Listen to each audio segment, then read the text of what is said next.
el vínculo entre la migración y el desarrollo económico, social y cultural, así como el respeto del derecho a la libertad de movimientos de las personas. La OIM trabaja en estrecha colaboración con los asociados gubernamentales y no gubernamentales. Bien, hasta aquí mi participación, doctor. Doy pase a mi compañero Omar. Adelante, Omar.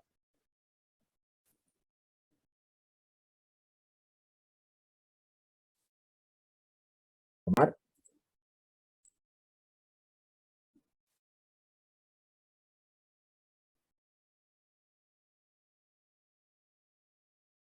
Omar, si me ¿estás ahí? Sí, perdón. Buenas noches, docente, buenas noches, compañeros. Continuando con la exposición, ya vamos a indicar, ¿no? Que en octubre del 2005, los países que se ven en mención en la pantalla fueron los que pudieron ratificar han ratificado la convención, pues, ¿no? Entre ellos está, pues, los países como Chile, lo acaba de mencionar este compañero, México, ¿no? Colombia, Ecuador, ¿no? Y Perú, ¿no? Y otros países del Oriente, ¿no? Sí, ya. Vamos a hablar un poquito sobre la importancia, ¿no? El Tratado de Trabajadores Migrantes, ya que se dio inicio en el 2003, ya fue un proceso que buscaba una cooperación global, ¿no? Y una comprensión de los derechos de las personas migrantes, ¿no? Y otros inmigrantes, ¿no? Cabe resaltar que a la fecha de esta publicación, ya ninguna nación occidental, ya importante, ha ratificado el tratado, ¿no? Países más pequeños y varios países en desarrollo han firmado el tratado. Algunos de estos países, pues, bueno, vienen siendo Egipto, México y Filipinas. Los países que han firmado el tratado son también los que ven el mayor número de personas que abandonan su país, su nación cada año, pues, ¿no? Donde la situación económica de repente los impulsa, los motiva, ¿no? A poder migrar a otros países en busca de una mejora, ¿no? También es muy influenciable también el tema de salud, el tema de las oportunidades que se puedan ver, y el tema también, pues, ¿no? Por un tema de desarrollo social, ¿no? Y económico para sus familias, ¿no? Y el propio bienestar de las personas que migran a otro lugar, ¿no? El tratado ya es un paso importante, ya que en el reconocimiento de los derechos de los migrantes, ¿no? Pero hubo demasiados acontecimientos mundiales recientes que demostraron que hay muchísimo más trabajo por hacer, ¿no? Y en abril del 2006 fueron intensos los debates en el Congreso, protestas públicas, ¿no? Algunos estaban a favor, algunos estaban en contra de poder recibir a los migrantes, ¿no? Y eso llevó a a un escrutinio de los medios de comunicación que refirieron a una propuesta que venía llamada la amnistía para unos casi 11 millones de migrantes ilegales indocumentados que se encontraban en los Estados Unidos, ¿no? Recordemos que la mayor migración en esos años era, pues, a Estados Unidos, ¿no? Lo que siempre demostraba que Estados Unidos, pues, era un país desarrollado, ¿no? Y la mayoría de las personas buscaban, pues, un bienestar allá, ¿no? Los grupos de defensa señalaron que este programa iba a aliviar las hostilidades con los grupos de objetivo, ¿no? Y mayormente se dio en los inmigrantes árabes y los árabes estadounidenses que fueron declarados como terroristas, y también recordemos que fue por los atentados que hubo, ¿no? Las Torres Gemelas, ¿no? Y otros acontecimientos, y también la guerra que hubo en el Medio Oriente, ¿no? Además, los defensores del programa de la amnistía afirman que esto obligaría a los empleadores a ofrecer salarios justos, ¿no? Claro, al reconocerle su derecho de migrantes, pues también ellos adquirían una cierta formalidad para poder ser contratados, ¿no? Y deberían gozar también con los derechos correspondientes a toda persona normal, ¿no? Y ello generaba que tradicionalmente las personas indocumentadas ya pudieran venir a Estados, o sea, pudieran migrar a Estados Unidos, ¿no? Y que se le pueda reconocer sus derechos, ¿no? Y así podrían obtener una amnistía de no ser tratados como terroristas, ¿no? Y así podrían llegar a que funcione la asistencia social y una asistencia también pública.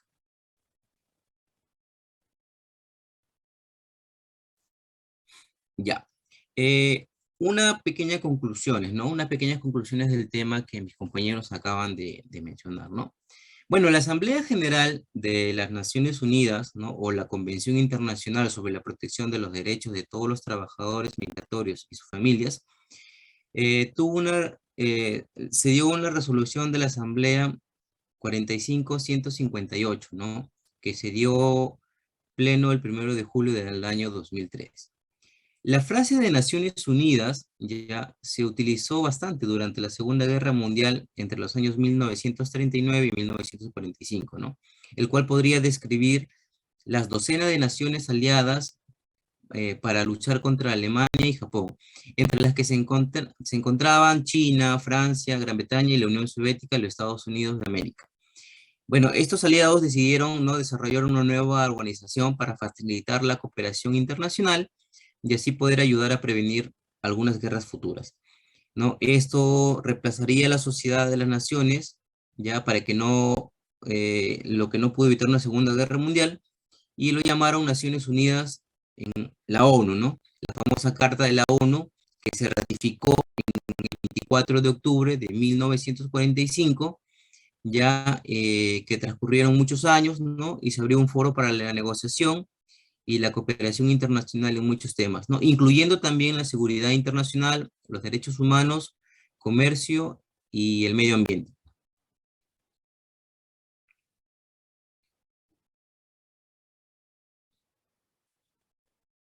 Ya.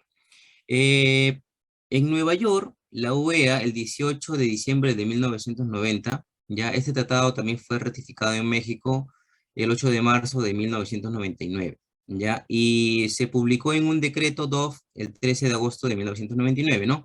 Recordemos que esta convención ya consta de 93 artículos. La primera parte habla sobre el alcance y las definiciones, ¿no?, contempladas en el artículo del número 1 al número 6. La segunda parte nos habla sobre la no discriminación en el reconocimiento de los derechos, ¿no? Ahí sí solamente tiene un artículo que viene a ser el número 7. La tercera parte habla sobre los derechos de todos los trabajadores migratorios y sus familiares, que contemplan del artículo 8 al artículo 37.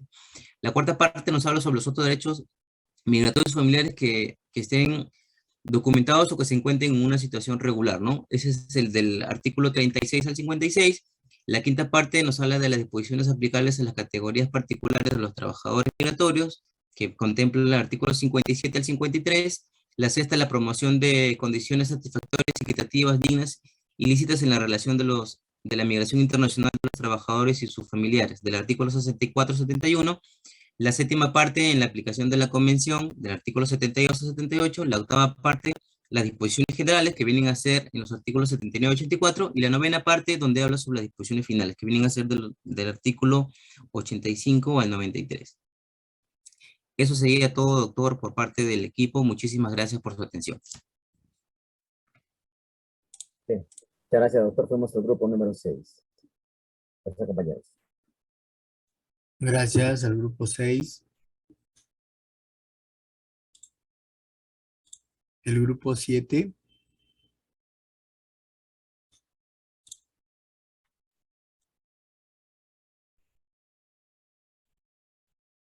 Al grupo 7. Sí, el grupo 7 es el último grupo, doctor. Profesor, buenas noches. David, buenas noches. Profesor, ahí mi compañera un ratito va a proyectar con relación a nuestro trabajo. Muy bien. Doctor, ¿me podría dar pase, por favor, a Yuli Wilcawamá? Claro que sí.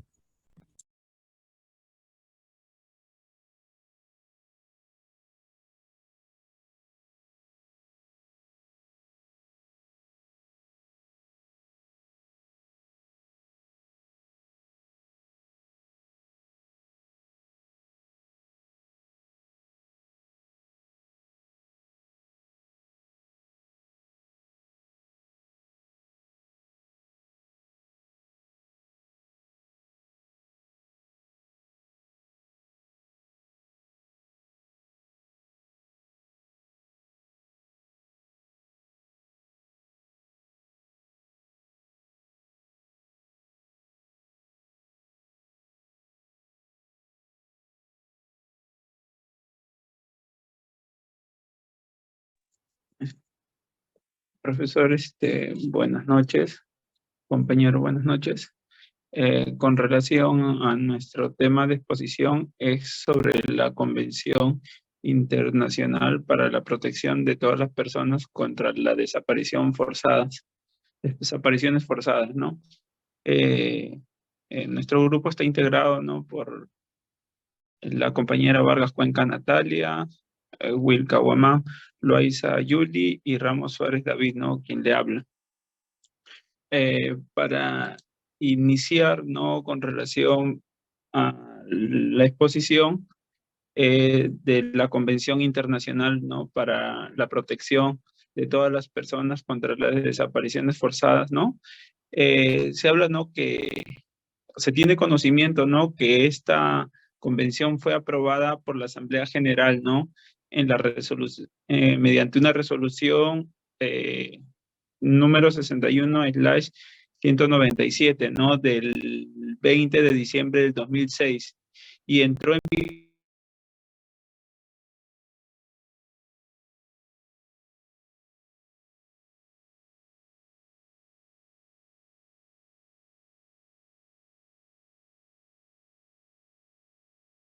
Estados partes de la convención, ¿no? En esta se tiene, ¿no?, conocimiento que son 91 estados partes y 35 países, ¿no?, en las cuales está incluido el Perú en parte de esta convención, ¿no? Seguidamente, veremos, ¿no?, lo que es definiciones y conceptos, ¿no?, que es las desapariciones forzadas, ¿no?, que están dentro o conceptualizados dentro, ¿no?, de esta convención, ¿no? La desaparición forzada se entenderá por el arresto, la detención, el secuestro o cualquier otra forma de privación de libertad que sean obras de agentes del Estado o personas o grupos de personas que actúan con la autorización, el apoyo de esencia del Estado, seguida de la negativa a reconocer dicha privación de libertad o del ocultamiento de la suerte o el paradero de la persona desaparecida, ¿no?, sustrayéndola a la protección de la ley, ¿no? En esto, pues, indica, ¿no?, que realizan la desaparición forzada y dentro de ello no hacen el ocultamiento, ¿no?, de su paradero, de la persona desaparecida, ¿no? Esto está indicado en el artículo 2 de la convención, ¿no?, de la presente convención. Asimismo, la práctica generalizada o sistemática de la desaparición forzada constituye un crimen de lesa humanidad, ¿no?, tal como está definido en el derecho internacional aplicable. Estatuto de Roma y entraña las consecuencias previstas en el artículo 5 de la Convención, ¿no? Asimismo, se considera a la víctima de una desaparición forzada, ¿no?, forzada tanto a la persona desaparecida como a toda persona física que haya sufrido un perjuicio directo como consecuencia de una desaparición forzada, en base a lo cual reconoce el derecho de los familiares de conocer la verdad sobre las circunstancias de la desaparición forzada, la evaluación y resultados de la investigación y la suerte de la persona desaparecida, ¿no? En esta parte, ¿no?, hace ver, ¿no?, quién es la víctima, ¿no?, que es la persona desaparecida, y los derechos que tienen los familiares, ¿no?, que es conocer la verdad de los hechos, las circunstancias, ¿no?, qué ocurrió, la evolución y los resultados de la investigación, ¿no? Se supone desde que ellos hacen una denuncia, hacen de conocimiento sobre la desaparición de su familiar, desaparición forzada, esto debe llevar un procedimiento, ¿no?, un proceso, una investigación en la cual deben de tener conocimiento de los resultados, ¿no? Asimismo, ¿no?, la desaparición forzada es una violación que se prohíbe en todo momento, ni la guerra, ni un estado de sección, ¿no?, ni razones imperativas de seguridad nacional, inestabilidad política o emergencia pública pueden justificar las desapariciones forzadas, ¿no? Esto indica, ¿no?, que no hay forma, ¿no?, que una persona pueda justificar la desaparición forzada, ¿no?, por alguna guerra, por algún estado de excepción, ¿no? Como es un estado de emergencia, un estado de sitio, ¿no? Razones de seguridad nacional, inestabilidad política, emergencia pública, ¿no? Por ninguno de esos motivos puede justificar, ¿no? Una desaparición forzada, ¿no? Asimismo, ¿no? En nuestra norma, ¿no? Se encuentra tipificado, ¿no? En el título 14, ¿no? 14A, capítulo 2, ¿no? Con relación a las desapariciones forzadas, ¿no? En esta, pues, sanciona, ¿no? A los que cometen el delito de desaparición forzada con penas no menor de 15 ni mayor de 30 años, ¿no? E inhabilitación. Asimismo, existen agravantes cuando los agraviados no son personas menores de 18 años, mayores de 60 años, padece de cualquier tipo de discapacidad, o en estado de gestación, ¿no? En esta, pues, aumenta la pena que no es menor de 30 ni mayor de 35 años, ¿no? Eso es con relación a las penas, ¿no? En nuestra norma peruana, ¿no? Esta también ha tenido, pues, una evolución con relación a la normatividad, ¿no? Porque en un inicio, la, la desaparición forzada, ¿no? En nuestra legislación nacional eh, estaba en el artículo 323, ¿no? Del Código Penal, y estaba en los delitos contra la tranquilidad pública, ¿no? Y a través de los años fue modificada, ¿no? Mediante el decreto ley 25592, donde ya, bueno, lo tipifican en el artículo 320 del Código Penal, ¿no? En delitos contra la humanidad. Siguiendo, con relación a la exposición, es importancia de la presente convención, ¿no? La Convención Internacional para la Protección de todas las personas contra la desaparición forzada es un instrumento, ¿no? Internacional jurídicamente vinculante, o sea, que está vinculado a todos los países que formen parte, ¿no? de esta convención, que busca prevenir este fenómeno y reconocer el derecho de las víctimas, ¿no? Previene, ¿no? Busca prevenir, ¿no?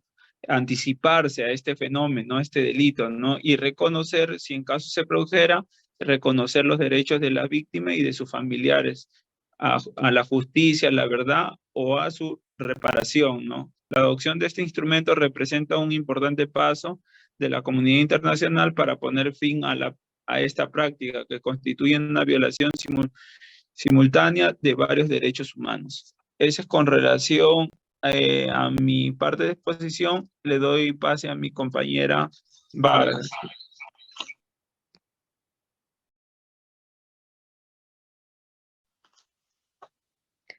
Profesor, muy buenas noches. Dentro de nuestro...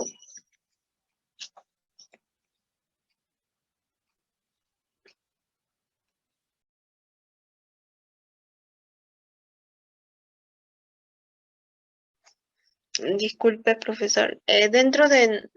Continuando, ¿no? con relación a esta convención internacional, ¿no? Tiene principales puntos, ¿no? Que les voy a dar a indicar, ¿no? El primero, la convención prohíbe expresamente que cualquier persona sea sometido a una desaparición forzada, ¿no? También establece garantías en cuanto a la prohibición de la detención clandestina de cualquier persona en cualquier lugar. También, ¿no? Confirma que la práctica generalizada o sistemática de la desaparición forzada constituye un crimen de lesa humanidad. También, ¿no? Incluye un concepto amplio de víctima, ¿no? Que puede extenderse a familiares de las personas desaparecidas y se reconoce su derecho a la justicia, a conocer la verdad sobre las circunstancias de la desaparición forzada y el destino final de la persona desaparecida, a la reparación en sus múltiples dimensiones y a recuperar los restos de las personas desaparecidas, ¿no? Por otro lado, también un punto principal, ¿no? Que es que permite el uso de la jurisdicción universal para investigar, juzgar y sancionar a los responsables de las desapariciones forzadas, ¿no? Y el otro punto podría ser también, o que indica la convención, es que establece un órgano de vigilancia independiente, ¿no? En cuanto que existe, ¿no? El Comité sobre la Desaparición Forzada. En el Perú, dentro de, o hasta el año 2020, ¿no? Registra más de 20.000 casos, ¿no? Dentro de nuestro Perú, que que fueron la cantidad sentenciada solo fue de 47 casos, ¿no? Entonces vamos viendo la cantidad que todavía está, ¿no? En un proceso o tal vez que continúan, ¿no? Se continúa viéndose en investigación, ¿no? Tenemos un caso, el primer caso, ¿no? Los colonos asesinados en Pichanaki, ¿no? La selva central, el 16 de diciembre. Estos son uno de los casos que están dentro de los 47 casos que ya están sentenciados. Tenemos un caso 2 también, que fue el derecho la desaparición forzada de un estudiante apellidado Castillo, ¿no? El 20 de marzo del 2006. Y por último caso que hemos visto, el caso 3, que también existe, ¿no? La desaparición o por matanza de Lucanamarca en Ayacucho el 13 de octubre del 2006. Siguiente punto, por favor, compañera. La responsabilidad de los estados, no de parte. La responsabilidad establecida por que está dentro de la convención, que quede claro, por favor, no. La responsabilidad establecida para los estados partes es tomar las medidas necesarias para que la desaparición forzada sea tipificada como un delito en su legislación penal, considerando que su práctica generalizada o sistemática constituye un crimen de lesa humanidad.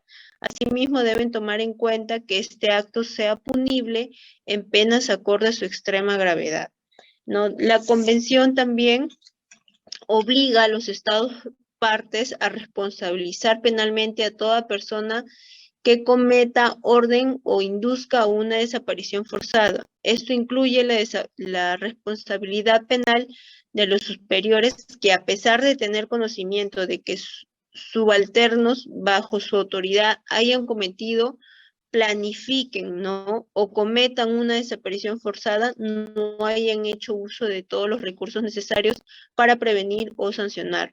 No puede justificar un delito de desaparición forzada bajo orden o instrucción de cualquier autoridad pública. Que quede claro y que está dentro de las responsabilidades, ¿no? De la convención en los estados de parte, ¿no? También insta a los estados de partes a establecer su jurisdicción sobre los delitos de desaparición forzada cuando el delito sea cometido en su territorio o cuando el autor o víctima sea nacional del estado, ¿no? Adicionalmente, la convención establece que cuando un presunto responsable se encuentre en su territorio, los estados deben juzgarlo o, si no, extraditarlo a otro estado para asegurar que el delito no quede impune, ¿no? Ello en cuanto está la responsabilidad de los estados de partes, y mi compañero indicó acerca de que también en nuestra legislación peruana existe esta sanción y que somos parte de la convención, ¿no? Y que se encuentra, ¿no? En el artículo 320, que indica expresamente el funcionario, servidor público o cualquier persona con el consentimiento o aquiescencia de aquel que de cualquier forma priva de su libertad y se haya negado a reconocer dicha privación de libertad o dar información cierta sobre el destino o el paradero de la víctima, no es reprimido, como ya lo dijo nuestro compañero, con pena privativa no menor de 15 años ni mayor de 30 años y teniendo agravantes, ¿no? Que son no menor de 30 años y ni mayor a 35 años, ¿no? De pena privativa. Eso es todo, profesor, con relación a mi exposición.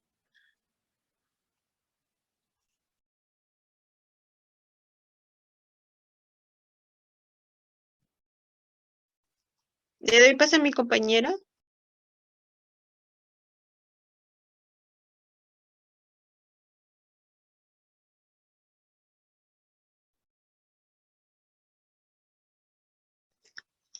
Perdón, profesor, también dentro de los puntos de responsabilidad de los estados de parte, ¿no? Como parte final, ¿no?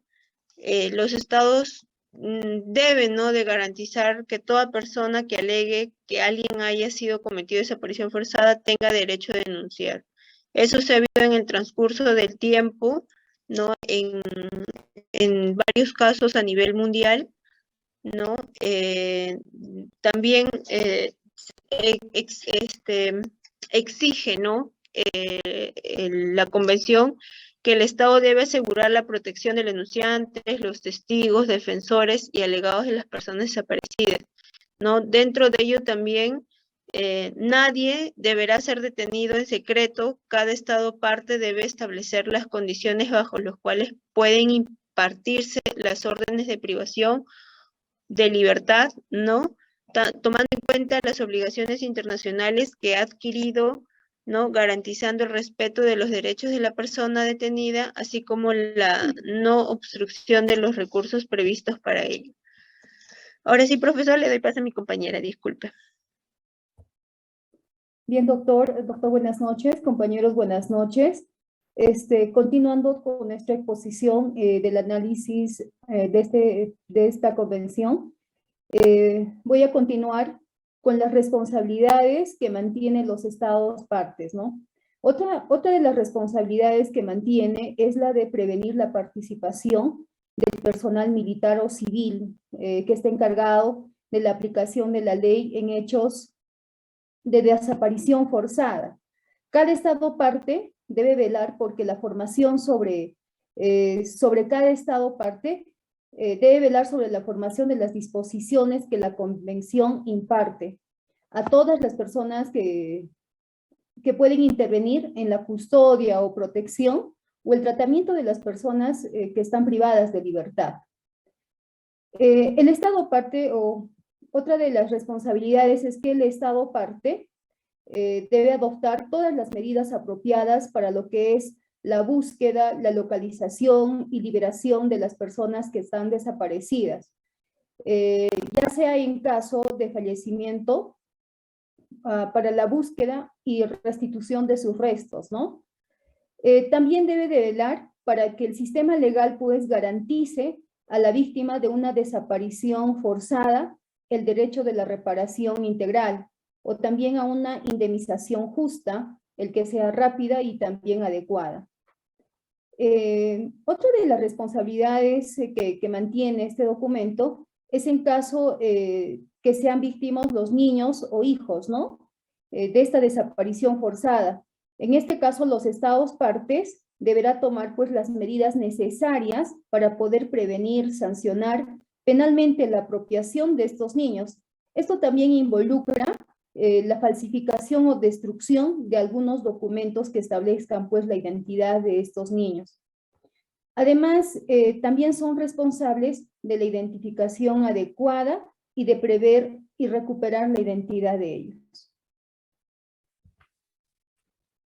Bien, la Convención Internacional para la Protección de todas las personas contra las desapariciones forzadas, además de contar con un amplio catálogo de derechos y obligaciones, pues, también dispone la creación de un comité contra las desapariciones forzadas.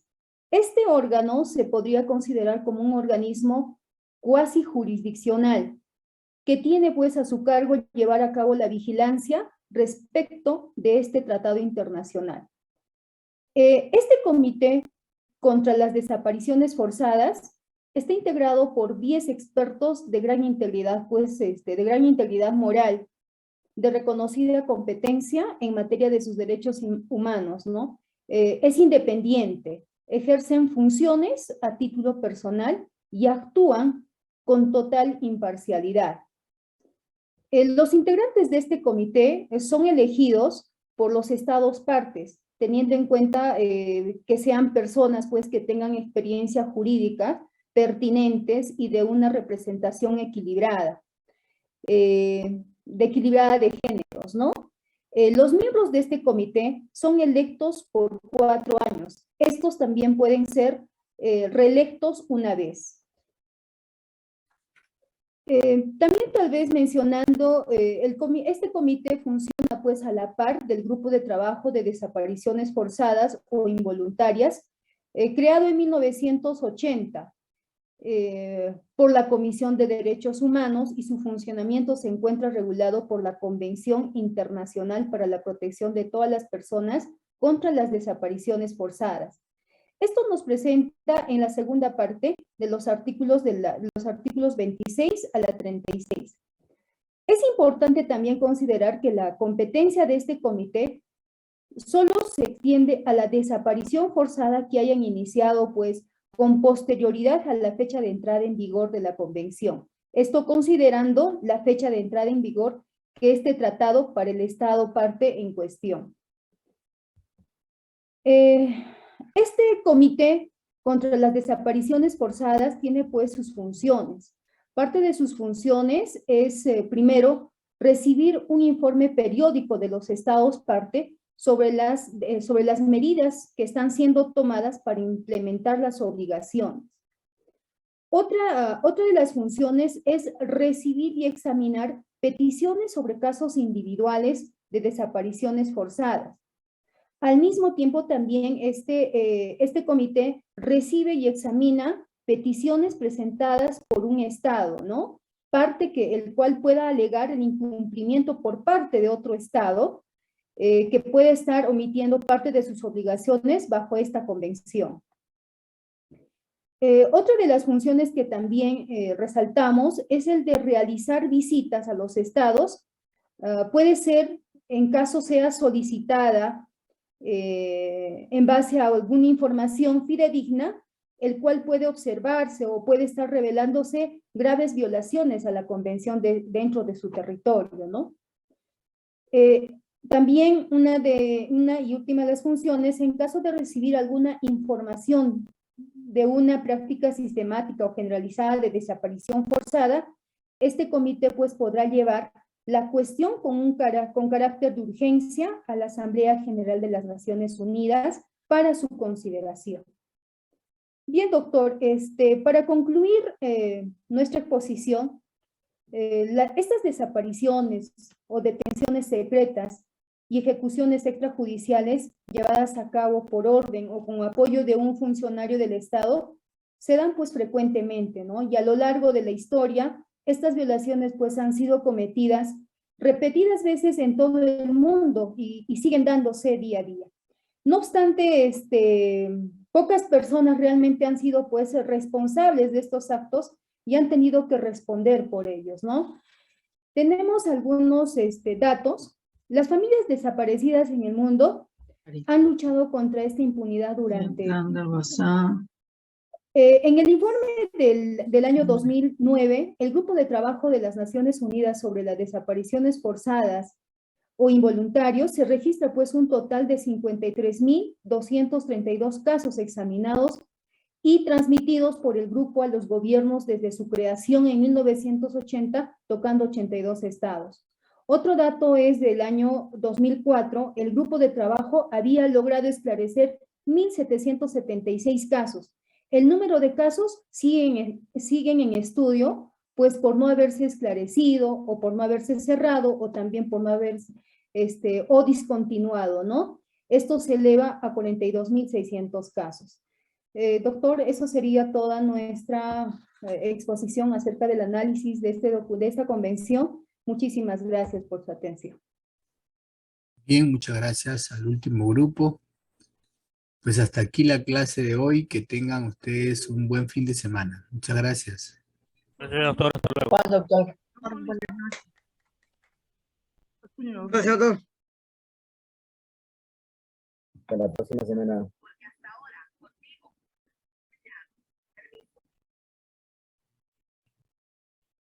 Profesor, habilite la plataforma para subir la tarea, por favor. Está bien. Buenas noches. Le hablaba a Zúñiga para ver si le tomamos cuenta en la lista. Ya, voy a verificar ahorita su nivel. Bien, profesor, muchas gracias. Sobre el trabajo, la tarea, doctor, ¿hasta cuándo va a ser habilitado? Hasta lunes.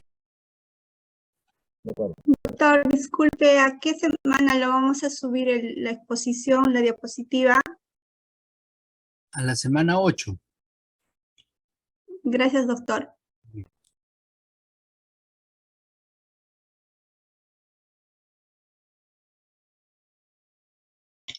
Profesor, ¿va a pasar lista? No, ya no. Hará. Ay,